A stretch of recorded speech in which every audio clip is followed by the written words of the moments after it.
So hi friends, welcome back. ఈ particular lesson యాక్చువల్గా ఇది లెసన్ నెంబర్ 5th, అంటే 5th లెసన్. ఈ పర్టికులర్ లెసన్లో HTML అండ్ CSS సిరీస్లో ఫార్మాటింగ్ ట్యాగ్స్ అంటే బేసిక్గా మనకు ఒక 10 ట్యాగ్స్ ఉన్నాయి. 10 ట్యాగ్స్ మీరు గుర్తుపెట్టుకోవాల్సిన అవసరం కూడా లేదు. ఎందుకంటే మీరు ప్రాపర్లీ మీకు ఏదైనా ఒక ఎర్రర్ వచ్చినప్పుడు అంటే సిచ్యువేషన్లో మీకు సూపర్ స్క్రిప్ట్ కానీ సబ్స్క్రిప్ట్ కానీ బోల్డ్, ఇటాలిక్, అలాగే మీకు delete, mark, superscript, emphasize ఇలాంటివన్నీ బేసిక్గా ఫార్మాటింగ్ ట్యాగ్స్. ఇవి గుర్తుపెట్టుకోవడానికి పెద్ద నాలెడ్జ్ అనేది అవసరం లేదు. ఎందుకంటే MS వర్డ్ తెలిసిన ప్రతి ఒక్కరికి ఫార్మాటింగ్ గురించి తెలిసి ఉంటుంది. ఎందుకంటే ఒక ఆర్టికల్ రాసేటప్పుడు ఈ ఫార్మాటింగ్ చేయడం వల్లే అంటే మీ యూజరు అంటే రీడర్ యొక్క అటెన్షన్ని గ్రాప్ చేయాలి అంటే డెఫినెట్గా అది న్యూస్ ఆర్టికల్ అవ్వచ్చు, లేదంటే మీ బ్లాగ్ అవ్వచ్చు, లేదంటే మీ యొక్క వెబ్ పేజ్లో కంటెంట్ అవ్వచ్చు. ఈ ఫార్మాటింగ్ ట్యాగ్స్ యూజ్ చేసి మీ యూజర్ యొక్క అటెన్షన్ని గ్రాప్ చేయడానికి ఇవి చాలా హెల్ప్ అవుతాయి. Okay fine. అవి ఎలా యూజ్ చేయాలి అనే దాని గురించి మనం ఈ పర్టికులర్ లెసన్లో తెలుసుకుందాం. సో ఆల్రెడీ ఇక్కడ నా వెబ్సైట్ ఉంది. దీంట్లో మీకు ఫర్ ఎగ్జాంపుల్ ఒక పర్టికులర్ పేజ్కి వెళ్తున్నాను. అబౌట్ అస్ అనే పర్టికులర్ నావిగేషన్ పైన నేను క్లిక్ చేశాను. ఆ పర్టికులర్ బటన్ పైన ఇక్కడ మీరు కొంచెం జాగ్రత్తగా అబ్జర్వ్ చేస్తే ప్రజెంట్ దీన్ని బ్రెడ్ క్రమ్ అంటారు. బేసికల్గా ఇది అబౌట్ అస్ పేజ్లో ఉన్నాం. ఇక్కడ చూడండి వాట్ వీ డూ. ఇక్కడ మళ్ళీ డిజిటల్ విద్య అనేది కొంచెం బోల్డ్ చేసాం. ఓకే, అలాగే ఇక్కడ మళ్ళీ మెయిన్ హెడ్డింగ్ మళ్ళీ ఇక్కడ కొంత బోల్డ్ చేస్తున్నాం. సో ఇక్కడ మళ్ళీ చూడండి. సో ప్రతి పేజ్లో మీకు ఇలాంటి ఫార్మాటింగ్ అనేది మనం చూస్తూనే ఉంటాం. అలాగే వర్డ్లో కూడా మీరు ఎస్పెషల్లీ బ్లాగ్స్ చదివే అలవాటు ఉంటే మీకు ఇంకా ఇది బాగా ఐడియా ఉండొచ్చు. సో ఈ పర్టికులర్ వీడియోలో మనం ఈ basic formatting tags HTML5, XHTML, HTML4 అన్ని వర్షన్స్లో కామన్గా ఒక 10 ట్యాగ్స్ అయితే మనం గుర్తుపెట్టుకోవాలి. సో అవి ఎలా యూజ్ చేయాలో మనం ఈ లెసన్లో చూస్తున్నాం. Okay fine. Take a new document. So first మనం ఆ కోడ్ రాసేటప్పుడు so HTML, so doc type మనం డిక్లేర్ చేయడం ఆబ్వియస్లీ బెస్ట్ ప్రాక్టీస్ కదా. సో దాన్ని డిక్లేర్ చేద్దాం. ఫస్ట్ డాక్ టైప్ HTML, ఇది మాత్రం క్యాపిటల్ లెటర్ ఉండాలి, స్మాల్ లెటర్ సారీ. తర్వాత HTML, దీని తర్వాత హెడ్, దీని తర్వాత టైటిల్, దీని తర్వాత మన ఈ లెసన్ పేరేంటి, ఫార్మాటింగ్ ట్యాగ్స్ కదా, ఫార్మాటింగ్ ట్యాగ్స్ TAGS.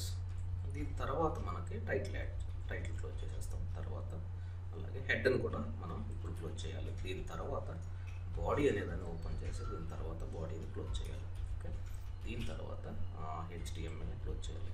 కానీ ఇది కొంచెము ఫార్మాట్ ట్యాగ్స్ .html. ఓకే ఇది ఓకే ఫైన్. ఇక్కడ ఫార్మాటింగ్ ట్యాగ్స్లో ఫస్ట్ మనకు already H1 basic formatting tags in HTML అనేది హెడ్డింగ్ పెట్టాను. దీని తర్వాత H1 క్లోజ్ చేసేస్తున్నాను. Okay fine. ఇక్కడ నేను కొంచెం మనకు విజిబిలిటీ బాగా రావాలి అంటే లెఫ్ట్ మార్జిన్ ఇస్తాను. లెఫ్ట్ మార్జిన్ ఒక 100 ఇచ్చేసుకొని, అలాగే టాప్ మార్జిన్ ఒక 100 ఇస్తాను. Okay fine. ఇది ఎందుకంటే మనకు కంటెంట్ అనేది చాలా క్లియర్గా ఉంటుంది. దీని తర్వాత ఫస్ట్ నేను ఒక పారాగ్రాఫ్ తీసుకున్నాను. Paragraph welcome to digital Vidya Hyderabad, paragraph close చేశాను. సో దీంట్లో నేను ఎస్పెషల్లీ ఈ డిజిటల్ విద్య అనేదాన్ని ఫోకస్ చేయాలి. B అని పెడతాను, బోల్డ్. డిజిటల్ విద్య అనేదాన్ని బోల్డ్లో కన్వర్ట్ చేశాను. దీన్ని ఇప్పుడు నేను ఒకసారి సేవ్ చేసి రన్ చేద్దాం first. Okay, any browser, but Chrome అనేది మనం ఫస్ట్ నుండి యూజ్ చేస్తున్నాం కాబట్టి better will go to Chrome. So ఇది నా డిఫాల్ట్ బ్రౌజర్. ఇక్కడ ఆల్రెడీ ఇక్కడ చూడండి basic formatting tags in HTML, welcome to digital Vidya. అంటే ఇది చూసేటప్పుడు డిజిటల్ విద్య పైన యూజర్ అటెన్షన్ ఉంటుంది, ఎందుకంటే ఇది కొంచెం బోల్డ్ ఉంది కాబట్టి. సో ఇలాగా అంటే మీకు ప్రజెంట్ బోల్డ్ అనేది టెక్నికల్గా అంటే అఫీషియల్గా W3C అనేది డిప్రిసియేట్ చేసిన ట్యాగ్. మీరు దాన్ని ఎంత స్టాప్ అవాయిడ్ చేస్తే అంత బెటర్ వాడకపోవడం. ఈ బోల్డ్ ప్లేస్లో మీరు స్ట్రాంగ్ వాడండి. అంటే STRONG, స్ట్రాంగ్ అంటే బోల్డ్ ప్లేస్లో స్ట్రాంగ్ని రీప్లేస్ చేస్తారు అనమాట. అంటే ఎక్కడైతే మీరు బోల్డ్ యూజ్ చేయాలో అక్కడ స్ట్రాంగ్ అనే ట్యాగ్ని రికమెండ్ చేస్తున్నారు ఎవరు W3C వాళ్ళు. సో ఇది మనకు వచ్చే రిజల్ట్ మాత్రం సేమ్ ఉంటుంది. చూడండి సో బోల్డ్ అనేది కొంచెం డిప్రిసియేటెడ్ XHTML HTMLలో వాడేవాళ్ళు. బట్ HTML5లో మీరు దాన్ని స్ట్రాంగ్ అనే దానిగా కన్వర్ట్ చేశారు. సే ఫర్ ఎగ్జాంపుల్ ఇదే నేను మళ్ళీ కాపీ చేసుకొని సో మళ్ళీ పేస్ట్ చేసి సో ఇక్కడ నేను ఈ ఎంటైర్ దీన్ని తీసేసి digital branding and marketing academy అనేది పెట్టాను. ఇక్కడ digital branding academy in Hyderabad. ఈ హైదరాబాద్ అనే దాన్ని నేను ఇటాలిక్లో పెట్టుకుంటాను. ఓకే, ఇటాలిక్ ఈ ఫర్ ఇటాలిక్. ఓకే, మీరు ఈ పారాగ్రాఫ్ని తీసేసి స్టార్టింగ్ ఇటాలిక్ ఎక్కడ కానీ పెట్టారంటే ఎంటైర్ యొక్క వర్డ్ అనేది మీకు ఇటాలిక్లో చూపిస్తుంది. ఓకే, ఫస్ట్ సేవ్ చేయాలి. నెక్స్ట్ మీ బ్రౌజర్లోకి వచ్చి ఇక్కడ రైట్ క్లిక్లో రీఫ్రెష్, లేదంటే ఇక్కడ రీఫ్రెష్ క్లిక్ చేయొచ్చు. ఇక్కడ మీరు చూసారంటే ఈ హైదరాబాద్ కొంచెం దీన్ని మీరు జూమ్ చేస్తున్నాను. ఇక్కడ చూడండి హైదరాబాద్ అనేది ఇటాలిక్లో అయిపోయింది. కానీ W3Cలో ఏం చెప్తున్నారు అంటే ఇటాలిక్ అనే ప్లేస్ పర్టికులర్ ట్యాగ్ని తక్కువ వాడటం అంటే డిప్రిసియేట్ చేశారు. ఇన్ ఫ్యాక్ట్ చెప్పాలి అంటే దీని ప్లేస్లో వాళ్ళు ఏం చేశారంటే ఎంఫసైజ్ అనే ట్యాగ్, EM అంటే ఎంఫసైజ్. ఓకే, దీన్ని యూజ్ చేస్తున్నారు వాళ్ళు. ఓకే, దీన్ని నేను ఇప్పుడు సేవ్ చేశాను. సో దీనివల్ల నేను ఇప్పుడు ఇక్కడికి వెళ్ళి రీఫ్రెష్ అంటే F5 రిజల్ట్ సేమ్. కానీ ఇది ఓల్డ్ XHTMLలో వాడేవాళ్ళు. ఇప్పుడు ఎస్పెషల్లీ HTML5లో అన్ని బ్రౌజర్స్ ఇది ఎంఫసైజ్ని యూజ్ చేయాలని వాళ్ళు రికమెండ్ చేస్తున్నారు కాబట్టి. బట్ మీరు ఇన్ కేస్ మీ యొక్క ఏదైనా పాత వెబ్సైట్లో బోల్డ్ ట్యాగ్ ఉన్నప్పుడు మళ్ళీ స్ట్రాంగ్ ట్యాగ్ ఉన్నప్పుడు రెండింటికి డిఫరెన్స్ మీకు తెలియాలి. బేసిక్గా రెండింటికి వచ్చే రిజల్ట్ సేమ్, బట్ ఇది న్యూ రికమెండేషన్ ఫ్రమ్ W3C. ఇది ఓల్డ్ అన్నమాట. బట్ ఇది క్లాసిక్ అని కూడా చెప్పొచ్చు. ఇది క్లాసిక్ మోడల్లో ఇప్పటికీ చాలా వెబ్ పేజెస్ బోల్డ్లో ఉన్నాయి. అలాగే మనకి ఇంకా చాలా ఉన్నాయి. లైక్ ఇప్పుడు సూపర్ స్క్రిప్ట్ గురించి ఒకటి చూద్దాం. సే ఫర్ ఎగ్జాంపుల్ H1 10⁻² అనేది నేను రాయాలి. ఓకే, ఆర్ C++ అనే కోర్సు కూడా మనం రాయాలనుకుందాం. C అనేది ఒక కోర్సు, దీని తర్వాత H1 క్లోజ్ చేశాను. ఓకే, ఈ C++ అనేది సూపర్, SUP అంటే సూపర్ అంటే దాని పైన రావాలి. ప్లస్ ఈ సూపర్ అనే దాన్ని నేను క్లోజ్ చేస్తున్నాను. ఎస్పెషల్లీ మనకి ఏమైనా ఎక్స్ప్రెషన్స్ రాయాలి, మ్యాథమెటికల్ లేదంటే సైంటిఫికల్గా ఎక్స్ప్రెషన్స్ రాయాలి అన్నప్పుడు సుపీరియర్ అంటే టాప్లో ఉండే వాళ్ళని, సబార్డినేట్స్ అంటే కింద ఉండే వాళ్ళు అంటారు కదా, something like that. So C++ అనేది ఈ Cకి పైన రావాలి. ఓకే, దాన్నే సూపర్ స్క్రిప్ట్ అంటారు. సో ఆల్రెడీ సేవ్ అయిపోయింది కాబట్టి ఒకసారి రీఫ్రెష్ చేద్దాం. So right click reload. ఇక్కడ చూడండి C++ అనేది పైన వచ్చింది.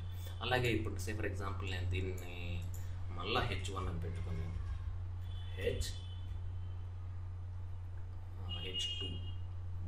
H2O అంటే సో H2 ఎలా రాస్తాం మనం?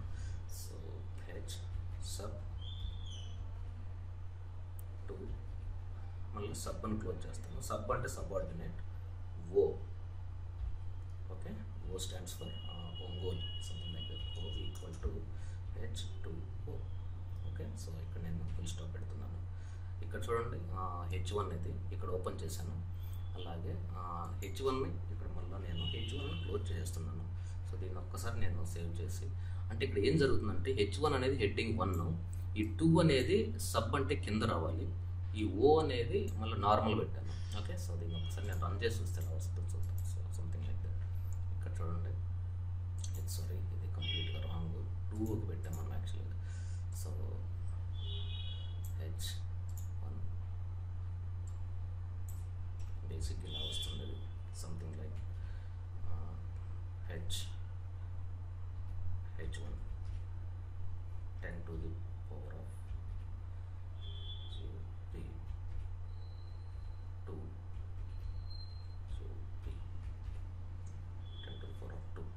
ఆర్ దీన్ని H ఇది 2 ఇక్కడ సబ్ క్లోజ్ అయిపోయింది, O ఫర్ ఇది కరెక్ట్. H2 అనేది సింపుల్ ఫార్ములా కదా, అంటే ఎక్కడైతే మీకు టెక్స్ట్ టాప్లో రావాలో ఇలా, ఇది H ఇది కింద వచ్చింది చూడండి. ఓకే, అదే మీకు బేస్ లైన్ షిఫ్టింగ్ అంటారు గ్రాఫిక్ డిజైనింగ్లో దీన్ని. ఇది O. ఓకే, ఇప్పుడు ఈక్వల్ టు వాటర్, అలాంటి ఎక్స్ప్రెషన్స్ రాయడానికి ఇది బాగా ఉపయోగపడుతుంది. Especially A+B² equal to A² + B² + 2AB అలాంటి ఫార్ములాస్ ఇన్ కేస్ మీరు వెబ్లో మెన్షన్ చేయాలి అన్నప్పుడు ఇలాంటి ఫార్మాటింగ్ ట్యాగ్స్ మనకి చాలా హెల్ప్ అవుతాయి. సే ఫర్ ఎగ్జాంపుల్ ఇంకొకటి చూద్దాం. ఇప్పుడు నేను H3 social media is growing industry, growing domain LARN okay, ఇక్కడ నేను ఈ మార్క్ అనే ట్యాగ్ని పెడతాను. ఏం జరుగుతుందో చూద్దాం. మార్కింగ్ చేస్తున్నాను. లెర్న్ నవ్ అనేది it's a kind of call to action లాగా అనమాట. ఓకే, లెర్న్ నవ్ అనేది మార్క్ అనే ట్యాగ్లో పెట్టాను. ఇప్పుడు ఏం జరిగిందో చూద్దాం. ఇక్కడ చూడండి, లెర్న్ నవ్ అనేది మార్క్ అయిపోయింది. Social media is a growing domain, learn now. So ఇది బేసిక్గా డొమైన్ మార్కింగ్ ట్యాగ్ అంటారు. అలాగే స్మాల్ ట్యాగ్ ఒకటి ఉంది. సో స్మాల్ ట్యాగ్ అంటే మళ్ళీ H2. ఓకే, ఇక్కడ నేను ఏంటంటే email marketing for lead generation అనేది నేను H2ని క్లోజ్ చేస్తున్నాను. Email marketing for lead generation మనం యూజ్ చేసే ఒక సింపుల్ డిజిటల్ మార్కెటింగ్లో ఉన్న ఒక టూల్ ఏంటంటే ఈమెయిల్ మార్కెటింగ్.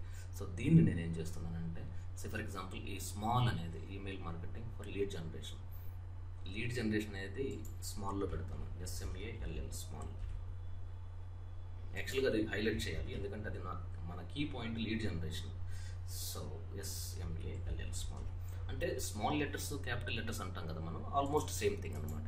సో F5 ఇక్కడ చూడండి, ఈ లీడ్ జనరేషన్ అనేది మీరు ఇలా సెలెక్ట్ చేసినప్పుడు దీని యొక్క హైట్ ఎంత ఉంది, మళ్ళీ దీని యొక్క హైట్ డిఫరెన్స్ ఉంటుంది. ఓకే, అది లీడ్ జనరేషన్. ఫర్ ఎగ్జాంపుల్ మీకు SMALL స్మాల్. ఓకే, అది ఇంకా మీకు emphasize, bold, italic, superscript, subscript, strong, mark, delete అని కూడా ఒక ఆప్షన్ వస్తుంది. అలాగే డిలీట్ అంటే ఇంతకుముందు మనం స్ట్రైక్ అవుట్ అనే దాన్ని వాడేవాళ్ళు, ఇప్పుడు డిలీట్ అంటే సేమ్. నేను ఇక్కడే దీన్ని నేను DEL అనేదాన్ని మనం టైప్ చేస్తే DEL, దీన్ని కూడా DEL క్లోజ్ చేస్తున్నాను. DEL ఒక్కసారి నేను దీన్ని సేవ్ చేసి నా యొక్క బ్రౌజర్లో దీన్ని ఎగ్జిక్యూట్ చేస్తే దీన్ని స్ట్రైక్ అవుట్ అనేవాళ్ళు ఇంతకుముందు, ఇప్పుడు ఎస్పెషల్లీ డిలీట్ అనేది యూజ్ చేస్తున్నారు. Okay, fine. This is all about using basic formatting tags in HTML. So thank you very much for watching Digital Vidya. Stay tuned.